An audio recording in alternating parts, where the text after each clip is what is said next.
is Aiden, and today we're going to be making meatloaf.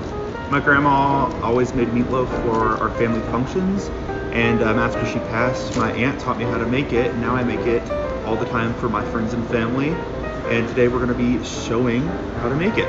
So first step is to preheat your oven to 400 degrees. Okay, so we're going to start with a 3-pound ground beef.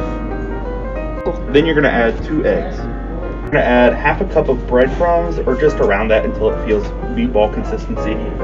You're going to add 1 whole 12-ounce bag of green bell peppers, chopped.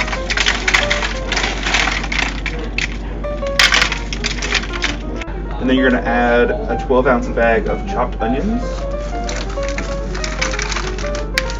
Then you're going to mix it up well with your hands.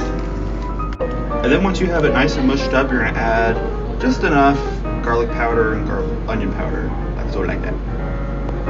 And then once you have it all flattened out like this and smushed up on the edges, you're just going to dump a whole bunch of ketchup on top of it.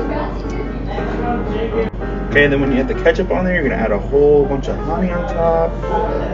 Okay, and then you're just going to spread it around. You can use your hands or like a spatula or whatever, but just wash it off afterwards.